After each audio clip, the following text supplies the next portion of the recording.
another Generation 2 Plasticon review! Woo! Welcome back to another Plasticon review. Today we're going to cover Generation 2 Soundwave Lasercycle. You know that unreleased one that's supposed to have came out? Yes, here it is. With a Microman on him. Very cool. This thing is absolutely awesome. Some people out there that don't know, yes, Micromen can actually fit on these Lasercycles. They were actually designed for the Lasercycles, because the Lasercycles was actually a Microman thing back then. But enough of the Microman talk. We'll get into that one someday in the future. Let's get on to Soundwave here. Soundwave has he looks identical to Road Pig, except for he has a bit of a molding differences going on here.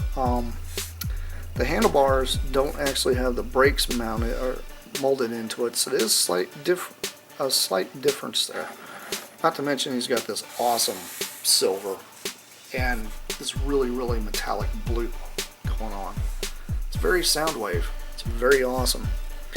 It's got his nice G2 logo right there on the front fender, and one there on the back.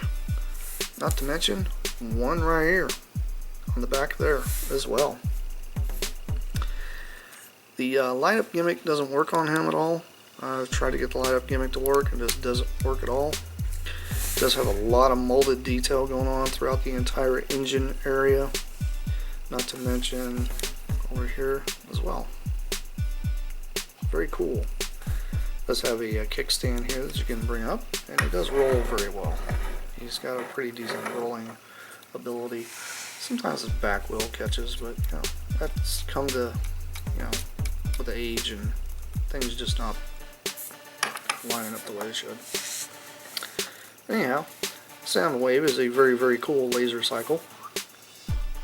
Looks very neat and probably one of the gems of my Lasercycle collection.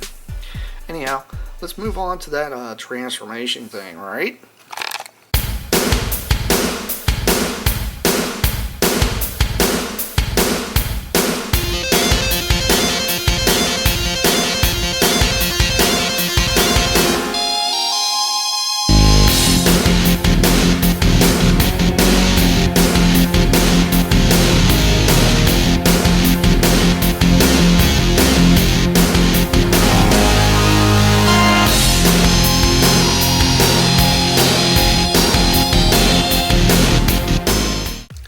Taking a quick look at Soundwave in his robot mode, and he looks very cool.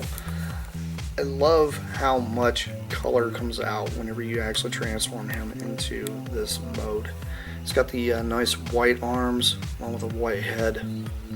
Lots of silver popping here and there, along with these nice blue legs and blue here on the chest. It just works.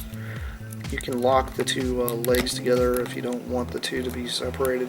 You can actually bend the legs and move them around. So there are ball joints located here on the waist only. The rest of these are kind of a ratchety type of joint, so it's one of those things with this particular mold you kind of be a little bit careful on. It does happen to have light piping going on there in the head, which is really cool. If the sword actually lit up, I'd be able to actually light it up, but it just doesn't. There is access to get to the button on the back, but obviously, like I said, it's not working. The button is right here on the very back of it, though, so that way you can actually press that button and light it up. To give you a bit of a comparison next to Road Pig, it looks very cool, very G2. Yes, I know this mold's been used a couple more times here in the Transformers universe, more of the early 2000s robots in disguise, the one that I actually consider the real one, not this new one that's out. Not knocking the new one's just not for me. But it's a very cool thing. I believe the mold was actually used in the universe as well, if I'm not mistaken. But very neat. I do like it. It's a very cool mode. I really, really love how Soundwave looks. Soundwave looks so much better than Road Pig. No offense to Road Pig, but it just does. But with the molding being slightly different on the handlebars, it's kind of neat to see that. Anyhow, this has been Plasticon. This has been another Transformers Generation 2 review. I'll catch you guys around because I have more, plenty more, coming your way. Bye.